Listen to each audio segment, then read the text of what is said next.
Okay.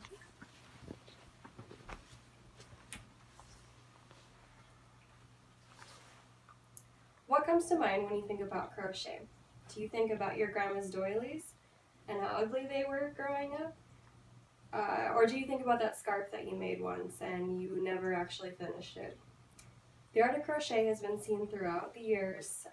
The exact time and date that it was invented is unknown, but it became most popular in Europe during the 18th century. I found that on crochet.org. Crochet may seem complicated at first, but once you start and learn the basics, there is no limits to the things that you can create. You can make toys, kitchen items, and true artwork. Crochet has a great versatility when you make an effort because you can make things for fun or you can make things that you can actually use in your daily life and create custom items. I started watching YouTube videos when I was pregnant because I wanted to make toys for my child that weren't plastic, and I wanted a way to create things that were safe for him.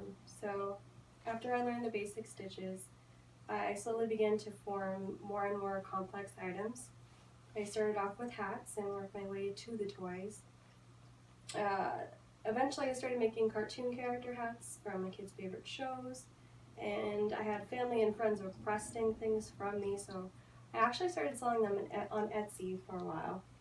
But I was a single mom back then and I had plenty of time to do things like that, so it was fun.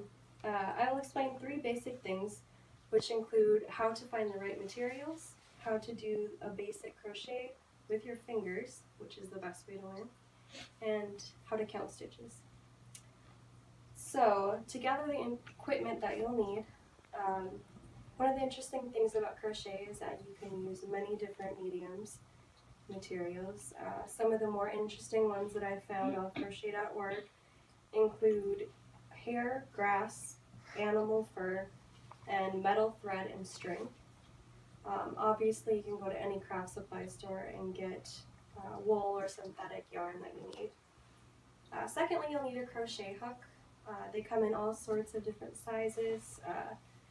There's a label usually on the back of store-bought yarn that tells you what size crochet hook you should use, and once you've done a square, how big the square will be. That way you can gauge how big your ending product will be. I usually use an F for basically everything just because I like the way it's shaped, and I think most people have a favorite size that they like to use. Other optional items you can use that I really don't use.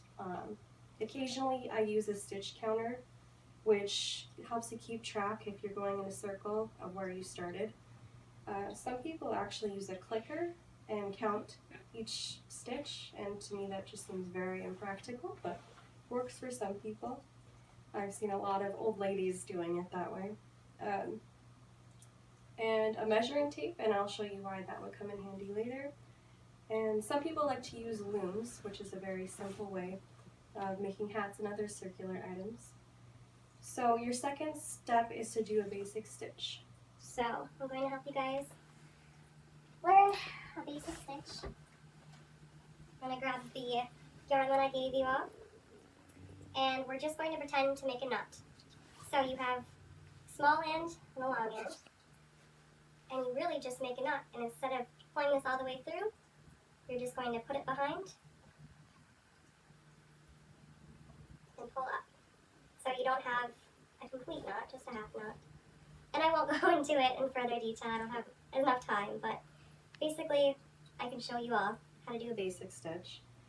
And that is how I learned how to crochet with my fingers.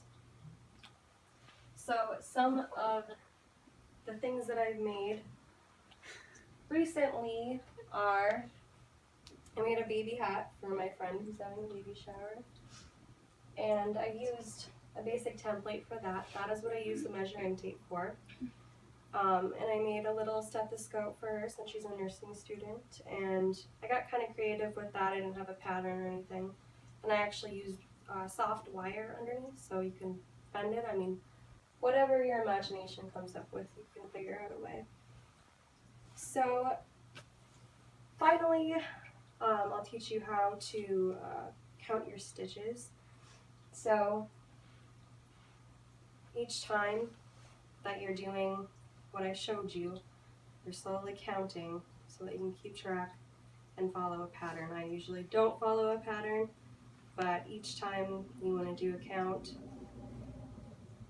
and if you want to Seal it off at the end, you just pull the string all the way through. So today I found you how to find the materials, how to do a simple crochet, and how to count your stitches and some examples of work. Crochet is a great way to create things. It's cheap, it's simple, and you can get as creative as you want with it. After you learn what works best for you and the basics, you can let your imagination run wild. Thank you.